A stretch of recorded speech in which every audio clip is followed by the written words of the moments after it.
llamado siempre mucho la atención Schopenhauer. Hay algunos filósofos que han sido como un poco casi malditos, ¿no? Como siempre, digamos que parece que Schopenhauer es el sumum del pesimismo. No digamos otros como Nietzsche, que bueno, que despierta sentimientos muy encontrados. Si nos vamos a la antigüedad, Diógenes, el perro, el cínico, aquel que vivía en un barril supuestamente, eh, y que le dijo a Alejandro, dice, ¿qué puedo hacer por ti? Alejandro el Magno, imaginaos, ¿no? Que le dice, sí, por favor, mira, quítate de aquí que me estás tapando el sol, ¿no? Es una anécdota histórica, pero muy interesante, como diciendo, mira, déjame en paz, ¿no? Y a mí me atraen bastante estos filósofos malditos. No sé si es porque yo soy un maldito de nacimiento, pero voy a reivindicarlos. ¿Eh? Me dice, voy a reivindicarlo. Yo me Pobre identifico. mamá, pobre mamá. Pobre mamá. Sí, Si te escuchara. sí. No, bueno, mi mamá me escucharía y probablemente me entendería, porque ya me conoce, que ella misma, de ella he aprendido a hablar metafóricamente a veces y a terminar ser un poco provocador. Eh, pero yo casi lo tomo literal a Schopenhauer y lo firmo. ¿Eh? Sinceramente, hay una frase que está en otro texto, que está en otro, porque he marcado varias en el libro. Lo de Schopenhauer son textos recomendados en varios de los capítulos, ¿no? Y hay uno que dice lo siguiente, dice que la vida para la mayoría de los hombres es triste y breve, sinceramente. O sea, a veces parece que la vida es una tomadura de pelo. No es esto a lo que yo me quería referir, pero voy a lanzar otro elemento. Es casi una tomadura de pelo. Si la vida es cortísima y los que estamos ya en las etapas más que otonales, casi invernales de la vida, suponiendo que hayamos nacido en plena primavera, ya ha pasado el verano y el otoño y estamos en el invierno, pues lo podemos certificar. La vida se va en un pis-paf. ¿Eh? La vida se va volando. Cuando hablamos, yo ahora comentaba que María Inés ha sido alumna mía, ella era muy joven, yo bastante joven, yo también. Y aquí estamos y somos los mismos, ¿no? Pero ha pasado volando. Entonces, eh, y en el caso nuestro, de los que estamos aquí, yo estoy casi convencido de que no ha sido triste. Pero en el caso de la mayoría de la humanidad es triste. Y si no pensemos en todas las víctimas, no solo de los acontecimientos bélicos actuales, ¿no? Y de todo lo que está pasando, sino en los estados, en las situaciones de enorme injusticia donde vive la mayoría de la población mundial en nuestros propios países, ¿no? Entonces, la vida no parece que es algo muy halagüeño como tal, ¿no? Parece que la vida y las posibilidades de ser felices, en el sentido de que Aristóteles decía que el hombre busca necesariamente la felicidad. Bueno, también tengo que aclarar que Aristóteles es muy serio lo que está diciendo. Pero en este caso la felicidad a veces se ha contaminado de lo que entendemos por felicidad burguesa, y nosotros pertenecemos a ese grupo de la sociedad burguesa. No hay que sentirse culpable por ello. Burguesa entendido, somos una clase media más o menos, que no nos faltan las cosas. Eso no quiere decir que no hayamos tenido momentos de pesares y de penurias de todo tipo, ¿eh? Pero nosotros sí podemos situarnos perfectamente en esa parte de la población donde decía María Inés, me ha gustado que lo diga, que en su vida los elementos positivos, lo positivo ha sido superior a lo negativo, ¿no? Bien, bien.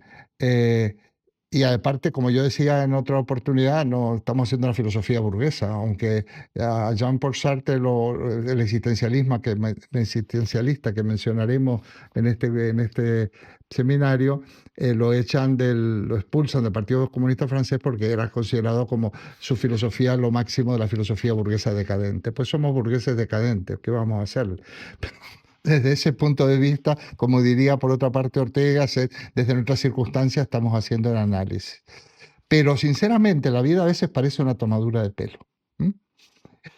porque no solo es breve, sino que en muchos casos, en la mayoría, no en muchos, en la mayoría de los casos es triste, penosa y cuando no tremenda, ¿no? Esto es una realidad. Por otro lado, en este mismo texto, que está en la página 60 de este librito este que algunos tenéis, eh, dice que, esto Marta me da la razón, porque alguna vez de alguna manera creo que nos hemos referido a estas cosas, dice, la felicidad se nos aparece, hablando de la felicidad, ¿no? Lo contrario de la infelicidad o del dolor, se nos aparece colocada en lo porvenir o en lo pasado.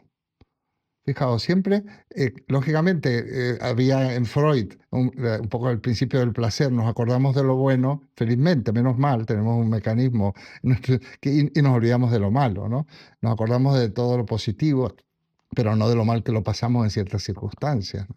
Cuando nos acordamos de la época que estudiábamos, yo me acuerdo con mis compañeros en el liceo, nos acordamos de cosas estupendas, pero lo pasamos, como diríamos en España, canutas en muchas ocasiones. Entonces, tendemos a olvidar lo malo y a conservar lo bueno. O también lo fijamos en el porvenir. Por ejemplo, qué bien cuando yo termine mi carrera, estoy lo feliz que voy a ser en ese momento, cuando consiga este trabajo, por utilizar las palabras que ha utilizado María Inés. Sin embargo, según Schopenhauer, el presente es sin embargo, queda el presente, y el presente siempre es una decepción, pero lo porvenir, pero hay un gran problema, una gran paradoja, porque lo porvenir es incierto y lo pasado irreparable. Entonces, entre el presente, que es una decepción, lo porvenir, que está por venir, que es incierto, y lo pasado, que ya no tiene remedio, pues el dolor gana muchos puntos. ¿Qué ocurre? Que por otra parte, el sentido de la primera, este texto lo termina de una manera tremenda, hablando de la vida, él no dice, en virtud del tiempo, todos nuestros goces y nuestras alegrías se nos evaporan entre las manos. También es verdad. Y termina este apartado, dice, por eso más que nada más valdría no haber nacido, ¿no? Según Schopenhauer. Bueno, no, yo no digo eso, yo no digo que sea así. Pero sí tengamos en cuenta, hay otro texto que tengo marcado también, que yo os lo voy a mandar, ¿eh? Yo sé que tenéis el librito unos cuantos, pero lo voy a mandar exactamente para que lo recordéis, ¿eh? Donde habla de sufrimiento y purificación. Alguien dijo en este grupo, creo que fue Marilú, que una cosa era el dolor y otra cosa era el sufrimiento, o sea que no son exactamente iguales. Fue así, Marilú, ¿no? Bueno, esa es otra cuestión a la que me voy a referir, pero me voy a quedar en lo anterior. Fijaos, yo creo que es verdad lo que dice, incluso desde el punto de vista psicológico, los estados placenteros, rápidamente nos acostumbramos a ellos, ¿no? No nos notamos, nosotros notamos verdaderamente el golpe de cuando irrumpe el dolor. Por ejemplo, si lo aplicamos a la comida y a la digestión, cuando uno tiene hambre, cuando uno ha comido se queda satisfecho, se olvida, casi ni puede pensar en comida, aunque a veces me pregunta, ¿y esta noche qué cena? Me digo, oye, acabamos de comer, por favor, yo no puedo pensar en la cena. Sin embargo, cuando empezamos a sentir algo un vacío en el estómago, es cuando, digamos, es como un amago del dolor, porque como no comiéramos, así que nos dolería, sufriríamos de verdad, es lo que nos llama la atención. Muchas veces en algunas lecturas, creo que por ahí también en alguno de los textos, no sé si es Schopenhauer, nosotros estamos tan tranquilamente caminando, se nos mete una piedra en el zapato y esa piedra, vaya que si enfocamos toda nuestra atención a esa piedra que nos está haciendo daño. O sea, el dolor es como actúa como un aviso y hay como un termostato que nos hace estar como alerta. También no solo el dolor físico, por ejemplo, cuando percibimos el peligro, ¿no? La capacidad de percibir el peligro. Es algo que tenemos para persistir precisamente en la existencia, ¿no? Entonces, en ese sentido dice Schopenhauer que el dolor tiene un papel positivo en algunos casos, en personas, vamos a llamarle normales o términos medios, ¿no?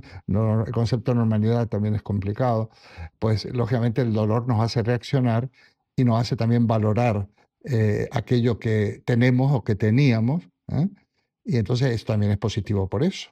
Pero por otra parte, porque los estados placenteros no son, no los reconocemos como tales. O sea, porque nos parece que fuera nuestra situación habitual. Entonces yo diría, bueno, ¿y cuántas veces, ¿no? En nuestra vida, cuántas veces eh, son más los estados negativos que los positivos o viceversa?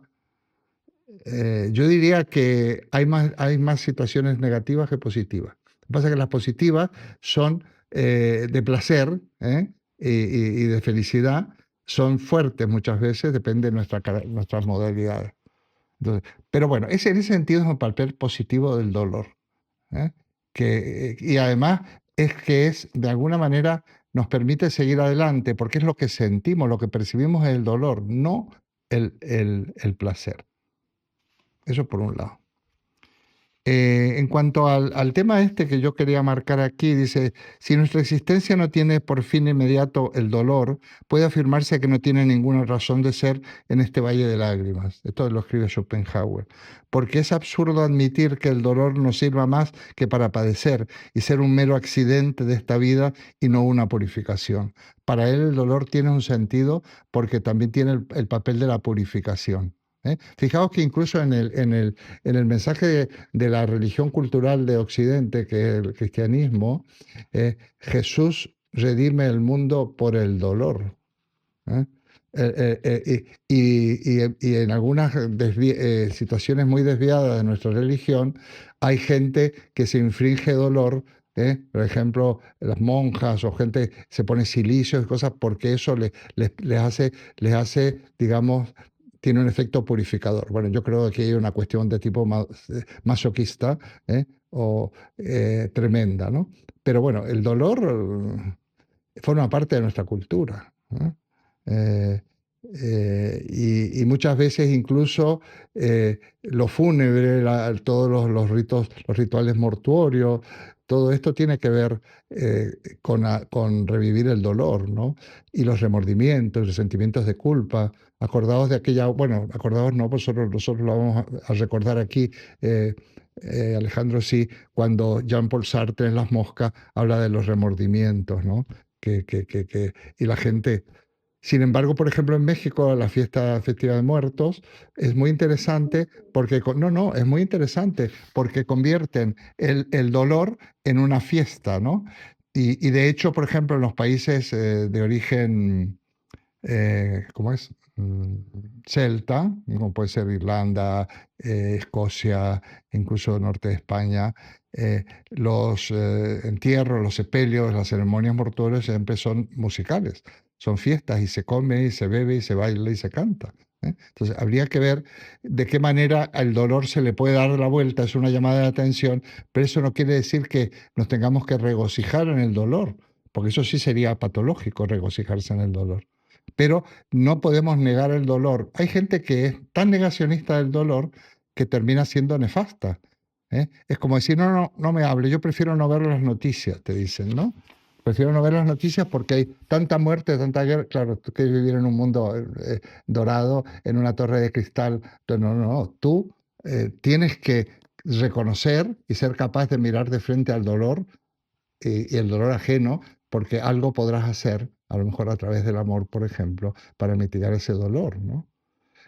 Porque por otra parte, que eso yo lo tengo escrito en uno de mis libros, no se puede ser feliz en una sociedad de gente infeliz. No se puede ser, yo soy feliz y la gente se está muriendo de hambre al lado nuestro, no puede ir al médico, como mucho puede ir a la farmacia y a comprar un paracetamol, porque no puede asistir. Por ejemplo, hay muchos países de América, empezando por el norte, ¿eh?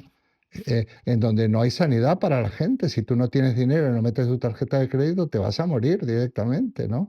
Entonces, no estamos hablando solo de las guerras que puede haber en el centro de África o en quién sabe qué sitios, ¿no? O en la época de la esclavitud. Estamos hablando que en la actualidad la gente sufre mucho. Entonces, ¿cómo se maneja ese dolor?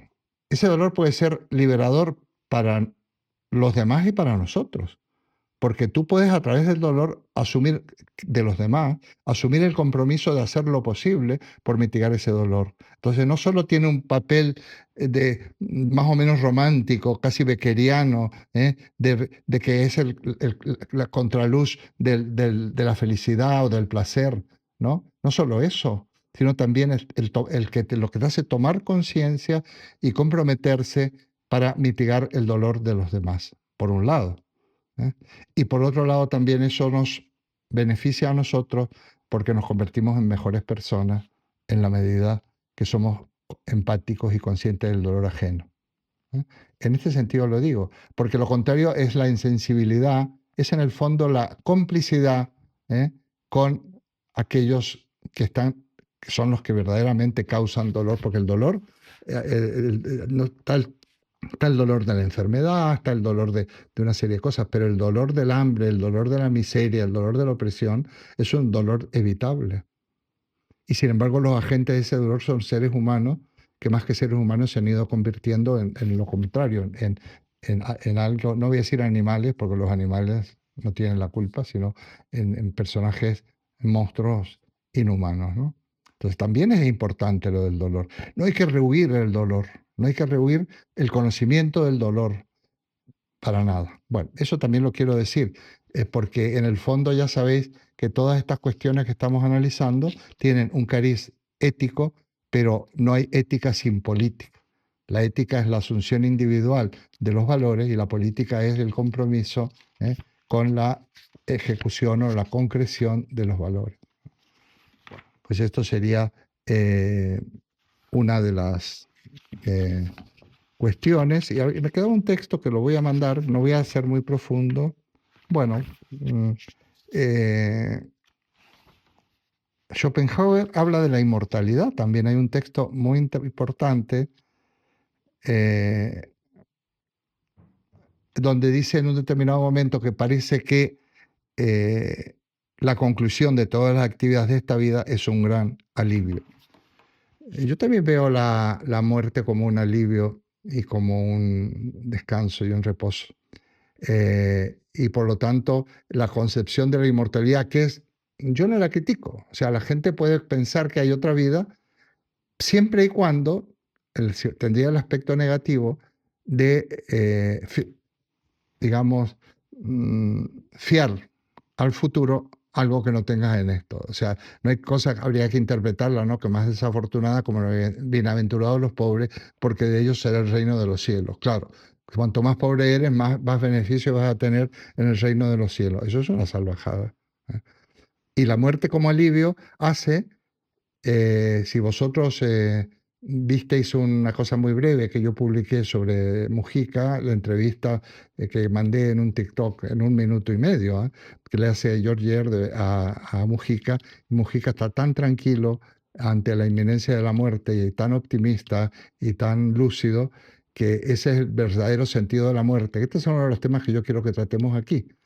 A ver cómo se puede recuperar, igual nos podrá echar una mano esa. Se puede mandar quizás, yo tengo la entrevista completa grabada, lo que pasa es que no la puedo subir por YouTube porque es de la emisora que lo hizo, ¿no?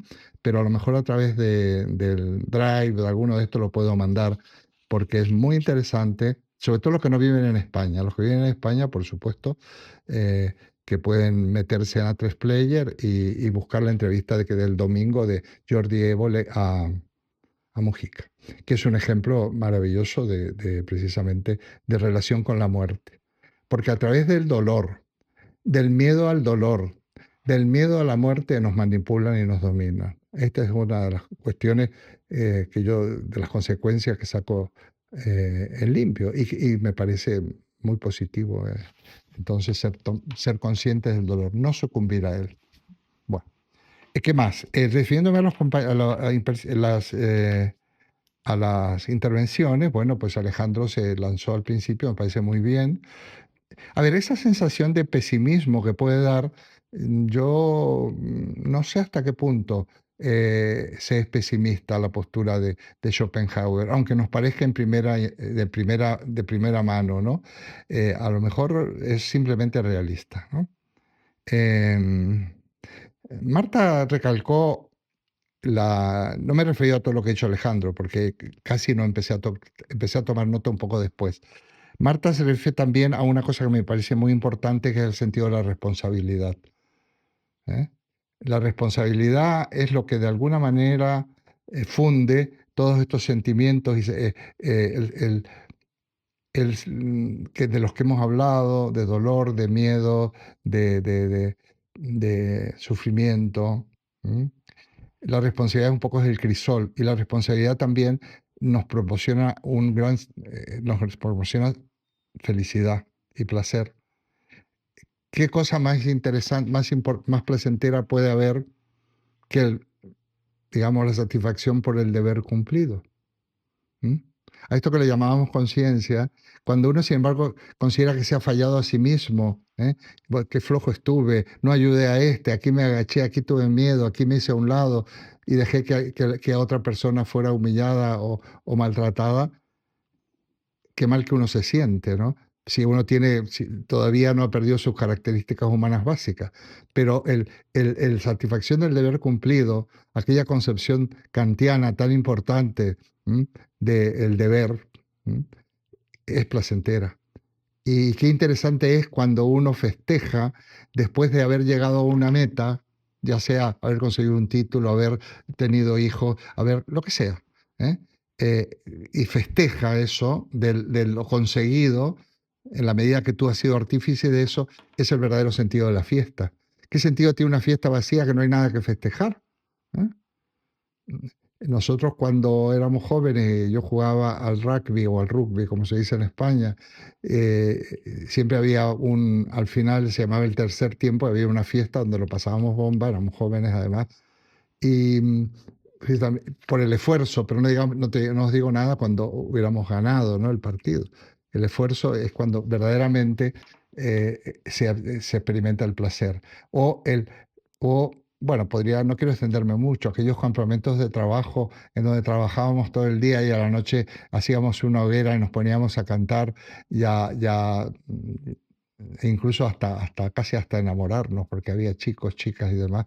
Era el verdadero sentido del encuentro, sobre todo la persona más amable, más enamorada, al de la cual más admiraba, más uno se podía enamorar, era aquella que había visto que era más solidaria, la mejor trabajadora o el mejor trabajador, el que no se escaqueaba, que demostraba lo que era en el mundo del trabajo, que eso es lo admirable. Bueno, habría mucho que hablar para darle la vuelta a este comentario de Schopenhauer, ¿no?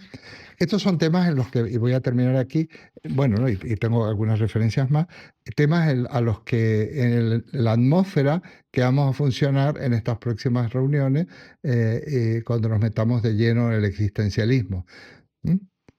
Por otra parte, hay una cosa interesante que dijo María Inés, que fue que no nací para morir. ¿Eso dijiste tú, María Inés? Sí, pero lo leí acá. Ah, vale, sí, sí. Ah, perfecto. Eh, yo no sé si podríamos decir que no. Bueno, ese sería otro. Yo pienso así, que uno no puede estar pensando todos los días en el final de la vida. Por supuesto que no. Porque si no, yo pienso que No, para nada, para sí, nada. ¿Tú crees que Mujica, tú crees que personas que tienen 90 años en este momento, lúcidas me refiero, están pensando? Para nada.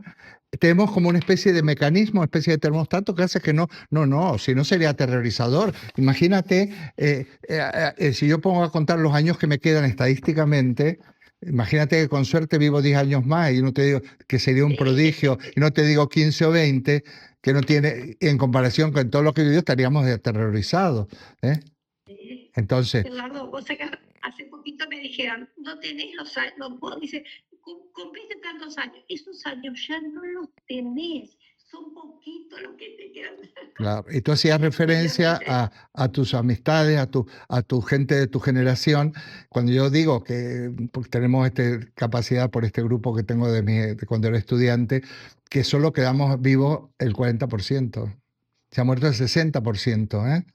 Y esto ahora va en progresión geométrica porque todo el mundo tiene los achaques típicos y demás. No, no, la vida en ese sentido estamos preparados no para la muerte, estamos preparados para la vida. Pero la Sí, muerte forma parte del ciclo de la vida.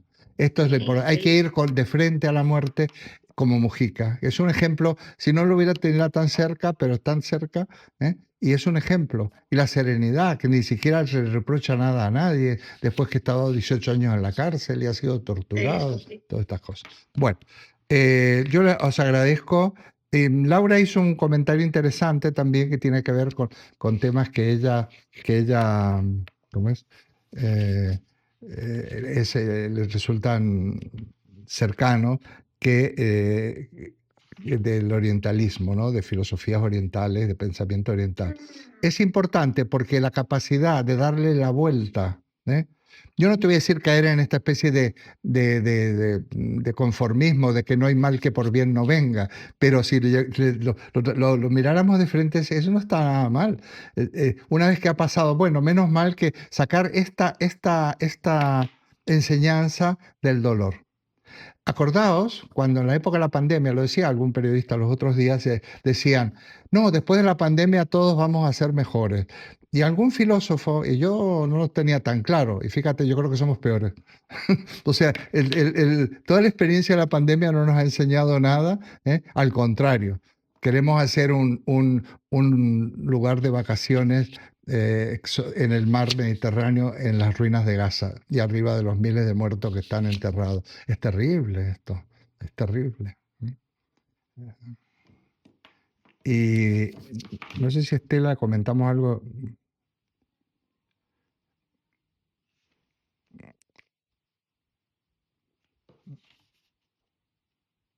Tengo aquí que no entiendo lo que dijo Estela. Ah, no, ella valora positivamente su vida. Claro, ese optimismo orgánico que llamaba Mujica en esta entrevista, yo también soy un optimista orgánico. Y a Estela también, porque la Ah, conozco y ya tenemos ya, es más joven que yo, pero vaya, me parece bien porque tiene una vida estupenda, pero esa vida estupenda ya sabe muy bien lo que le cuesta y lo que le ha costado. ¿Eh? Es que nos han pasado cosas increíbles, pero si el balance es positivo y podemos decir, como a veces he dicho yo también, como decía Neruda, confieso que he vivido o que me quiten lo bailado, esa es una actitud que mis compatriotas argentinos y todos, ¿no? Esto lo entienden muy bien, también esto es así. Tenemos que convivir con el dolor, tenemos que darle la vuelta que no tenga que ser siniestro y nefasto, ¿eh? Y tenemos que saber que la vida, que la muerte no existe. Dicen los estoicos y los epicúreos, la muerte no existe, porque cuando estamos vivos, y cuando estamos muertos, no estamos. Y esto no son solo palabras, ¿eh? La muerte no existe, no va a haber, es una oración que construimos, ¿no? Pero ¿qué es? Cuando estemos muertos, no existimos, es mi manera de pensar. Yo digo por ahí, que me ha tocado estar cercano a muchas muertes, eh, solamente podemos vivir en el corazón o en la mente de otras personas y mientras nos recuerden, pero la muerte no existe. Y por lo tanto la muerte es una liberación.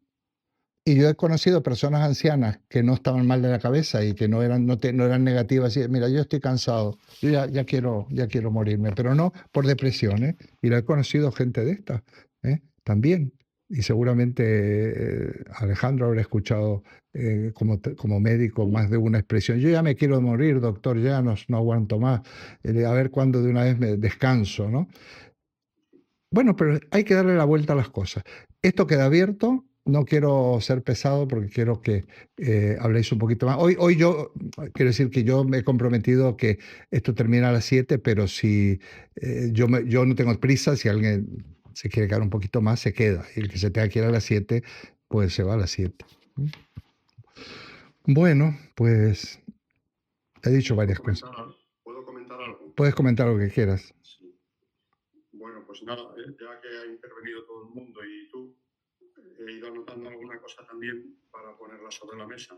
Bueno, primero, aclarar, porque la verdad es que antes en mi intervención me lié hablando de lo de escribir en un momento dado, hablando de lo bueno y de lo malo, de lo agradable y desagradable. Yo lo que quería decir es que la escritura es una bendición porque será mejor cuanto más se haya aprendido, porque la ignorancia, a mi juicio, es mala. Y la buena escritura es, en cierto modo, el antagonista de la ignorancia. O sea, lo bueno o lo agradable superpuesto a lo malo o desagradable, solo como anotación. Después, preguntarte, Eduardo, que comentes, pero después de que haya dicho esto y algo más que voy a decir, ¿cuál sería, desde tu punto de vista, si es que lo tienen, el efecto curativo que subyace en la filosofía de Schopenhauer? Si es que tú, hablando de que la filosofía también puede curar. Eso, pero continúa y después me contestas si quieres. Entonces, para María Inés, sobre todo, y quizá para Marta, pero sobre todo para María Inés, que ha dicho, tenemos que hacer por ser felices y por estar bien. Me ha parecido que has dicho eso. Entonces, a ti y también a Marta, os diría, ¿qué consejos dais para combatir ese pesimismo que Eduardo ha llamado, has dicho que era realismo? No, como has dicho, pesimismo igual a realismo, has dicho, no. Sí, realismo, sí puede ser que lo haya hecho Sánchez. O sea, ¿qué consejos podríais dar para combatir ese pesimismo que con frecuencia tenemos? Porque el sufrimiento supera a veces al placer con creces. Y por último, yo creo que hablar desde el bienestar es relativamente fácil. Es igual como a veces, claro, se aconseja cuando usted esté a punto de perder los nervios, medite, respire profundo, tenga buenos pensamientos. En realidad eso es relativamente fácil de aplicar cuando uno está bien. La gracia está en aplicar eso cuando uno está mal. En todo caso, claro, se puede aprender y entrenar y entonces ya nos pilla preparado cuando venga el sufrimiento. Pero también has dicho, Eduardo, que el dolor nos permite seguir adelante con estas palabras. Y yo digo que a veces el dolor físico y psicológico que tienen los enfermos, ante los cuales he estado muchas veces, precisamente eso es lo que les hace pedir la muerte. Yo no veo que ellos, ese sufrimiento les permita seguir adelante. Más bien lo que les lleva es a pedir lo contrario. Entonces, bueno, cada uno de vosotros, en la medida en que os he aludido, a ver si me podéis comentar algo de esto que digo. Muy bien, yo te voy a responder en qué sentido puede ser terapéutico, si dices tú, ¿no? Lo de Sí. Schopenhauer. Pues yo creo que está dicho ya. O sea, el dolor te enseña a valorar los momentos donde no tienes dolor, donde no tienes pesar, pero también, si no te destruye, que esto es muy importante, te impele a intentar superar esa situación dolorosa o problemática y dar un respingo hacia adelante. Pero por otra parte, tú tienes razón lo que dices, pero es que hay muchos tipos de dolor, algo dijo Mariluz, y una cosa es el dolor y otra es el sufrimiento. Y ante la misma circunstancia, unas personas sufren, ante el mismo dolor, ante los mismos estímulos que te pueden provocar dolor físico, las personas no todas sufren igual. Porque hay una componente que tiene que ver de capacidad que no sufren lo mismo. Hay gente que sufre, como dirían en México, cuando yo estaba en Hermosillo, porque una señora dice, esta sufre cuando se le ha roto una uña. Y sufre, lo pasa fatal. Mira la uña, qué barbaridad, se acaba de venir de la manicura, además lo que me ha costado y lo bien que me quedaba, esto no tiene arreglo, y sufre. Y hay otra gente que aguanta mucho más, ¿no? A veces no es tan positivo aguantar porque cuando hay apremios por torturas y estas cosas, hay gente la que aguanta más es la que más sufre. Eso por un lado. Sí. Pero por otra parte, digamos que hay un dolor inhabilitante, que tú como médico, que digo, claro, por supuesto, ese dolor inhabilitante, que puede ser físico o moral o espiritual, es lo que hace que algunas personas, y yo lo haré si me tocara la situación, de solicitar la eutanasia. Faltaría más. Por suerte, la medicina tiene recursos en este momento para evitar el dolor inhumano, hay recursos. Y además, cuando es irreversible, pues hay algo que se llama eutanasia, que felizmente en España yo creo que ya la tenemos aprobada, ¿no? La ley está aprobada. Entonces, no tienes tú que tirarte por... El otro día una persona me decía una vez, yo me tiraría por un 10º piso. No es para tanto. Tú puedes morirte tranquilamente en una cama, bien atendida y rodeada del cariño de los tuyos. Entonces, ahí viene el tema, pero el dolor siempre es, de alguna manera, yo diría que es redentor. No hay que buscar el dolor para mejorar. El dolor no hay que buscarlo. Es decir, no, yo no voy a decir, no, mira, a mí me cae un ladrillo en la cabeza y luego, de todas maneras, a pesar de todo, no me ha matado, me conformo y salgo mejor. Pero no por eso voy a desear que me caiga un ladrillo en la cabeza. O sea, este es el tema. No hay que tener una actitud, digamos, de miedo o de terror, en muchos casos, al dolor. Ahora parece, voy a sufrir, doctor, voy a hacer no sé qué. Parece que yo no digo que pudiendo hacer un parto sin dolor vaya a sufrir simplemente porque parirás con dolor y lo dice la Biblia, ¿no? Yo no creo en eso. Pero, en fin, en ese sentido. Y en el otro, y lo último que decías, bueno, eso es lo que tú me preguntabas a mí. Sí, perfecto, está bien. Y luego, no, pero había otra cosa que dijiste que también... No, bueno, otro que comenté era lo dice María Inés, en concreto, que si había algún consejo, por supuesto, grato, en el sentido de que, ya que ella ha dicho que ha sido feliz, yo creo que también lo he sido, o sea, estoy hablando quizá desde el pesimismo, pero en realidad he tenido suerte en la vida, aparte de lo que yo haya podido hacer, y yo creo que al final he sido más feliz que desgraciado. Pero bueno, algún consejillo de andar por casa, que es que yo a veces eso me viene muy bien para dárselo luego a los demás también. Alejandro, mira, yo siempre, desde hace muchos años, yo agradezco haber nacido en el hogar que nací, porque sin haber sido, porque fue un hogar sencillo, sin grandes cosas, pero la calma, la tranquilidad, mucho trabajo, mi casa, ¿cierto? Nunca hubo problemas, o sea, o si hubo los problemas, nunca se exageraron, nunca malas palabras, nunca bronca contra nadie, siempre se está bueno. Pero además, yo creo que yo sí soy positiva, porque me han ocurrido cosas y dije, bueno, no, yo en esta situación no puedo estar más, yo tengo que avanzar, porque si me quedo acá, yo no avanzo, no, yo tengo que avanzar, esto no puede ser, y sigo adelante, y sigo adelante, y sigo adelante. Y algo que yo todas las mañanas cuando me despierto, digo, uy, estoy con vida, porque lo primero que me doy cuenta, estoy con vida. Después ya me levanto y siempre busco hacer algo, Pero lo más lindo, salir a la calle. Me gusta salir a la calle. Muy bien. Sí. Vos sabés que los días domingos, generalmente yo no salgo a caminar, pero al mediodía, antes de servir la mesa, salgo a la puerta a mirar cómo está la calle. Es una necesidad que tengo. Está muy bien.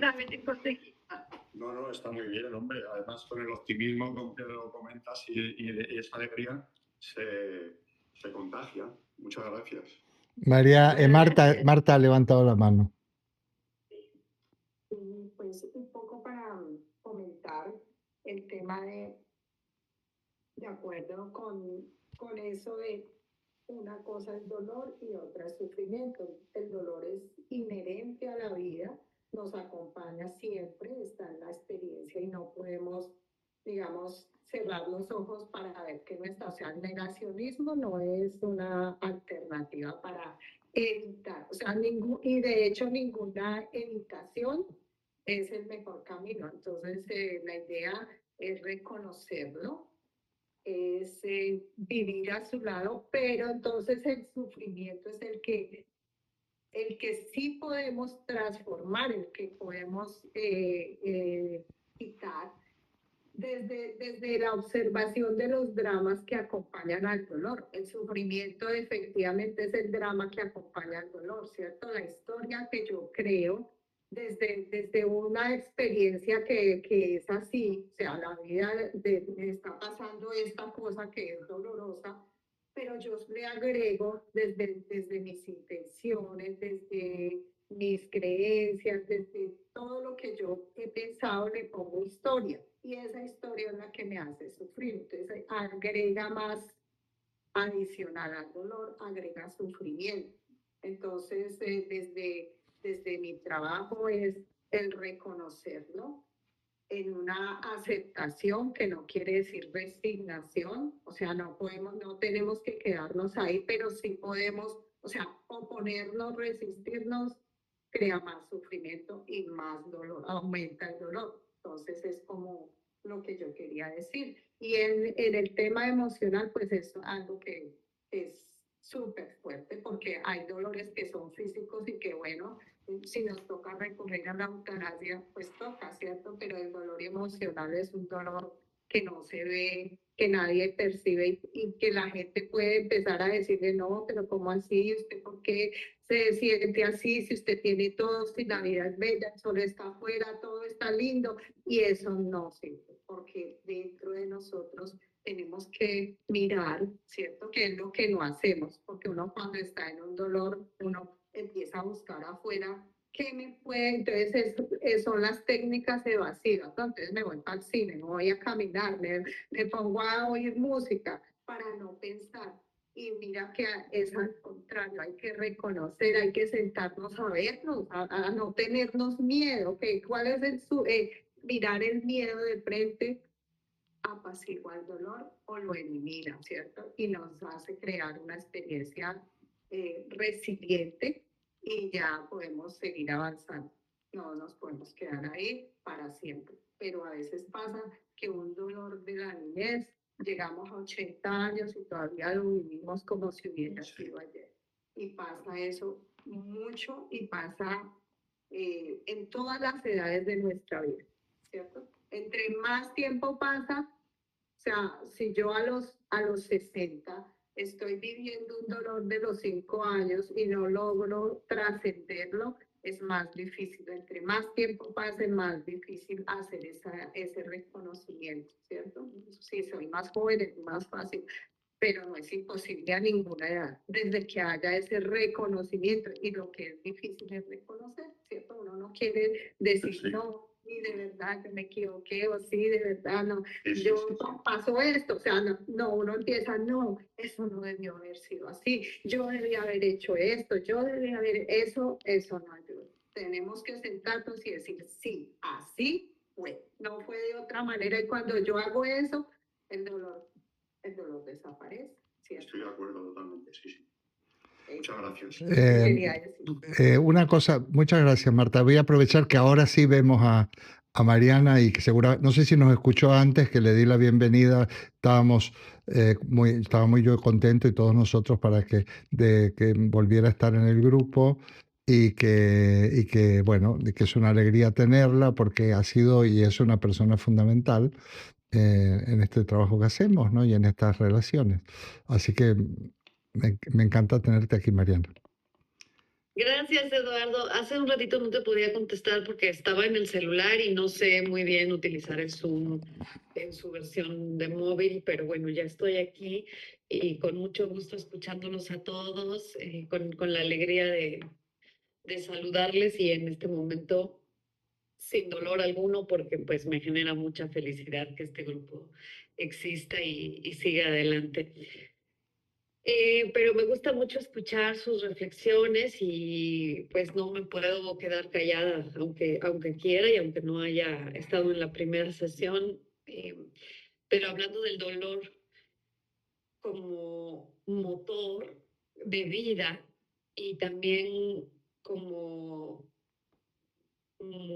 pues como nos da un sentido de vida, la evitación del dolor. Decían los griegos que el placer máximo era el placer catastemático, que es el estar sin dolor. Y también esa definición que me gustó tanto de la eudaimonia, que era como la felicidad o la dicha máxima, que cuando lo repasé la primera vez en mis estudios me parecía como muy poca cosa decir, o sea, la felicidad es estar sin dolor, pues suena como muy, algo demasiado poquito, ¿no? Como que uno de pronto busca más el, el placer sirenaico, la dicha explosiva, pero al paso del tiempo uno se va dando cuenta que sí, la ausencia de dolor es el bienestar mayor y el estado que nos permite también la tranquilidad suficiente para analizar y valorar tantas cosas de la vida. Pienso también en el mito de Sísifo, lo he traído últimamente en la cabeza, esta condena que le es impuesta a un personaje que tiene que subir una roca, después al día siguiente, otra, o sea, una vez que la roca cae, otra vez volverla a subir.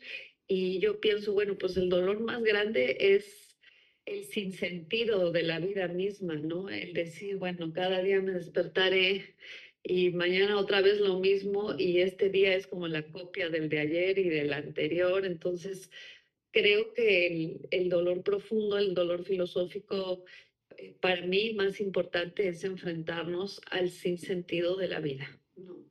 Eh, y en este tema también recordaba yo algunas experiencias personales, como es inevitable cada vez que uno estudia cualquier cosa relativa a lo filosófico.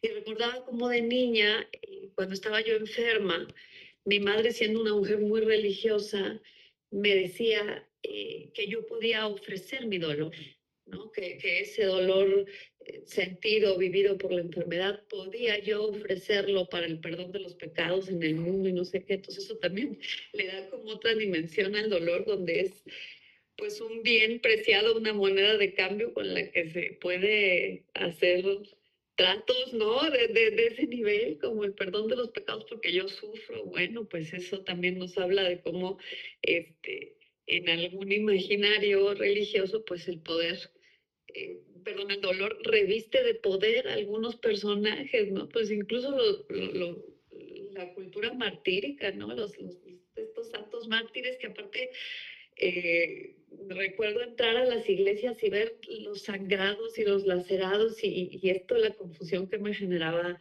de niña, ¿no?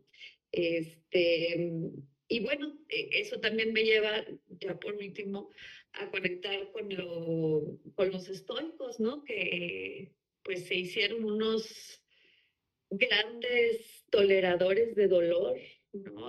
A partir de estar en un momento presente, que también se conecta con lo budista, que decía hace rato Laura, el estar en el momento presente y también yo siempre he pensado que nuestro estoico mexicano es Cuauhtémoc, ¿no? Famoso porque le quemaron los pies y aguantó, como decimos aquí en México, aguantó vara. Entonces, pues bueno, estas son algunas de las ideas que me han venido respecto a la tolerancia del dolor, su valor y pues el dolor que para mí es como les digo, el más profundo, el de que la vida no tiene sentido al final, ¿no? Es eso. Gracias. Muy bien, Mariana. Pues has dado también el clavo de algo muy importante, un tema que hemos tratado aquí y que vamos a seguir tratando, sobre todo en este tema globalmente titulado el existencialismo, ¿no? Efectivamente, es más, ¿cómo se le puede encontrar sentido a una vida que sabemos de antemano que no lo tiene? Esta es otra. ¿Por qué? Porque ya lo hemos dicho por ahí, porque nosotros somos dadores y creadores de sentido. Somos un proyecto que tenemos que concretar, ¿no? Pero esto es una realidad. De alguna manera es la amenaza de la nada, ¿no? Pero que no es solo una amenaza, es una realidad, porque no hay nada. El problema es que nosotros no podemos organizar una visión del universo, sobre todo en el siglo XXI, a partir de una creación o a partir de una inmortalidad posterior, ¿no? Realmente, a veces, si nosotros hacemos un análisis social y político, vemos que qué sentido tiene. ¿Qué sentido tiene todo esto? ¿Qué sentido tiene que haya gente que vote a un señor que dice que en un lugar donde están enterrados, sepultados en los escombros, que es Gaza, un montón de gente que ha muerto, como 50.000 personas, va a ser una colonia de vacaciones? O sea, este mundo tiene sentido cuando esos son los gobernantes, ¿eh? que verdaderamente están siendo elegidos por la población. Tiene sentido que nuestra población, nuestros conciudadanos, realmente son gente, forman parte de esto es la especie humana, por favor, ¿no? Y podríamos seguir analizando otros países y otros personajes nefastos, que están negando derechos de gente y condenando gente simplemente por razones de orientación sexual o de nacionalidad o de religión o de cosas por el estilo. ¿Eh? Cuando escuchamos estas cosas, a mí eso es lo que me produce un dolor, pero no es un dolor inhabilitante, es un dolor indignante. Porque claro, el dolor te puede inhabilitar y paralizar o te puede indignar, pero no basta solo quedar en la indignación, sino que hay que pasar a la acción. Y la acción es la acción política, que no necesariamente significa pertenecer a un partido político. Yo siempre he dicho que la labor docente es una labor política y seguramente la labor del médico es una labor política, y la del profesor y de todos, ¿no? Entonces, realmente, es verdad, Mariana ha dado en un tema que vamos a tratar con profundidad, ha puesto el dedo en la llaga, pero eso es lo que tendría que, y que el sinsentido de la vida, pero no el sinsentido abstracto, ¿no? No, el sinsentido real, de que lo que se le ocurre a este personaje es hablar y reírse de una manera socarrona con Netanyahu, de que ahí van a mandar a casas bonitas y a barrios bonitos de otros países a los gazatíes y ahí van a hacer una colonia de vacaciones, un resort, un, un, un lugar de vacaciones. Pues esto es lo que para mí es la causa mayor de dolor, es la causa mayor de dolor de una persona decente. Lo digo así de claro, no con ningún tipo de tecnicismo. ¿Eh? Entonces, vivimos en un mundo donde no hay ninguna muestra de que tenga sentido este mundo, no hay ningún indicio. Más bien es el indicio de todo lo contrario, cuando personajes totalmente impresentables, como estos de estas fotos y de estos vídeos de Estados Unidos con el Elon Musk haciendo saludos fascistas, con todas estas cosas, que además fascinan a las juventudes de nuestros países. Esto es terrible. Y si esto no nos proporciona dolor, no es que decir que eso nos vamos a flagelar, María Inés, vamos a estar... No, nosotros podemos vivir de una manera, pero de todas maneras tenemos que ser responsables. Alguien habló de la responsabilidad. Entonces, realmente la satisfacción del deber cumplido es tomar conciencia de dónde estamos y cuál es nuestro papel. Si somos actores, si somos cómplices por ser tibios, por ser neutrales, en este mundo. Efectivamente, no vamos a salir ahí a pegar tiros, entre otras cosas, porque los que tenemos la convicción del pacifismo no creemos que esa sea la solución, pero sí la de la denuncia y lo de la formación. Cuando hablábamos en un seminario de filosofía, hablando de las características de este tipo de seminario de filosofía, es porque yo creo que la filosofía, que debe ser accesible a todos, no es necesario haber estudiado filosofía, como comprenderéis, para haber hecho estas reflexiones que han hecho los compañeros aquí. No es necesario, esta es la demostración. Y esto, si todos pudiéramos pensar, compartir ideas y experiencias, ir dilucidando realmente dónde está el meollo, dónde están los valores, dónde está lo que nunca hay que conculcar, pues otra sociedad tendríamos, otra sociedad tendríamos. Entonces, esta es otra manera de entender. Estamos hablando ya no solo del dolor individual que te puede proporcionar una enfermedad, que más que menos las hemos tenido, sino que la dimensión del sinsentido. Y con eso hay que arreglárselas. Habrá gente que, como ni siquiera ha planteado esto, pues tiene un motivo menos de sufrimiento, pero que no se lo haya planteado no quiere decir que no haya sufrido el sinsentido, porque muchas veces se ha levantado con una opresión y van al psicólogo, no sé qué me pasa, hoy me siento fatal, yo preferiría no tenía ganas ni de levantarme, siento un vacío. Pues esa frustración es precisamente el constatar de una manera intuitiva, aunque sea no racional a veces, el sinsentido de la vida. ¿eh? Entonces, pero esto no nos tiene que sumir en una actitud pesimista y negativa. Yo estoy de acuerdo. Yo soy un optimista radical en ese sentido. Pero más que anularnos, más que inhabilitarnos, nos tiene que indignar y nos tiene que mover a que verdaderamente apostemos y apuntalemos aquello que puede ser una solución. No puede ser que esté pasando lo que está pasando. Parece esta distopía hacia la cual aparentemente vamos, no sé qué nos va a salvar, porque tampoco creo en los milagros. Así que muy bien, Mariana, esto es un tema.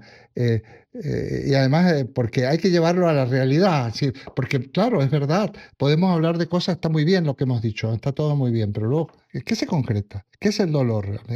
Empecemos a enumerar dolores. Podríamos hacer un ejercicio escolar, decir, a ver, una lista de dolores. Sí, que me duele la cabeza, pues muy bien, me duele los pies, este me ha dado un pisotón, no sé qué, dolor de enfermedad, dolor de no sé qué, dolor de una herida, dolor del dolor ajeno, ¿eh? La muerte de un ser querido, el dolor de la pobreza, el no saber cómo vas a alimentar a tus hijos, el dolor del hambre, el dolor de la sed, que se mueren niños de hambre y de sed en este mundo. ¿De qué dolor estamos hablando? Y entonces el dolor siempre es una llamada de atención. ¿Eh? Y en ese sentido, la toma de conciencia no solo ya del dolor, sino de las causas, por qué está sumido en el dolor o por qué hay dolor, puede ser muy interesante. ¿Eh? ¿Por qué hay hambre? ¿Por qué hay miseria? ¿Por qué hay guerras? ¿Eh? ¿Por qué hay explotación? ¿Por qué? Porque algo equivocado tenemos en este mundo, ¿no? Algo estaremos haciendo fatal. ¿Eh? Y algo no estaremos haciendo algunos que podríamos estar haciendo para que eso no ocurriera. Aunque más no sea, no pasar por alto, como a veces dicen que no, yo prefiero no hablar de política. No, como prefiero no hablar de política. Por supuesto que hay que hablar de política. Y por supuesto que hay que ser valiente. Y por supuesto hay que... Claro, este dolor que lo ha sacado Mariana, a mí me enerva. No me hace violento, pero me enerva. Me impide, como alguna vez he dicho, que yo me jubile del todo y me retire, porque yo necesito expresar estas ideas, ¿no? Y necesito para hablar, no estar hablar solo y que no me encierren, pues tengo que tener gente. Entonces yo por eso agradezco tanto vuestra presencia. Este grupo, Alejandro, es magnífico, como has visto. Yo soy un afortunado, porque yo soy un afortunado porque me he rodeado, porque son gente encantadora y a mí esto sí me da sentido. ¿Eh? A esta altura tan alta de nuestra vida, a mí sí me da sentido el dedicarme a la filosofía, que a veces digo, bueno, ¿para qué? O a veces ya digo, no, mejor me dedico a otra cosa, evidentemente a leer más y a escuchar y a pasear más, pero no. Esto da sentido, porque una de las palabras que no hemos usado, no me gusta usarla para no manosearla, es precisamente el amor, la amistad. ¿Eh? De ahí estaba el ideal ese epicúreo. Nosotros tenemos aquí una gran epicúrea, que es Mariana. Yo soy más, también, porque somos parientes, primos, hermanos, los cínicos. Yo soy un cínico, también epicúreo, pero soy un cínico en el buen sentido, bueno, en el sentido de la palabra que queráis darle. ¿Eh? Entonces, realmente el sentido de la amistad, ¿eh? Ese reunirnos en el jardín, ¿eh? Que era una cosa muy sencilla, un huerto simple, con unos grandes bacanales ni grandes comilonas, sino comer de una manera mesurada, porque es el placer de la mesura, no el placer de las orgías de estas que salen en las películas de Hollywood sobre Roma, en donde la gente vomitaba y seguía comiendo como animales. Bueno, no me refiero a eso, sino el placer de lo sencillo, el placer de la amistad. Y entonces, en cierto modo, este grupo que tiene una cobertura mayor, que se la estaba explicando ayer a Alejandro, que le llamamos comunidad filosófica, es nuestro pequeño jardín, y ese jardín lo tenemos que cuidar. Y aquí nos queremos todos, en el buen sentido, bueno, en el único sentido de quererse. Yo soy un afortunado, porque digo que de los que están aquí en este momento, los conozco en persona a todos. ¿Eh? Incluso Francisco, que ha quedado una F también. Nos conocemos todos porque yo he viajado especialmente muchas veces, o viene de viajes o he ido especialmente a ellos, ¿no? Bueno, yo no voy a seguir hablando porque ya está bien. ¿Queréis agregar algo? Cristina,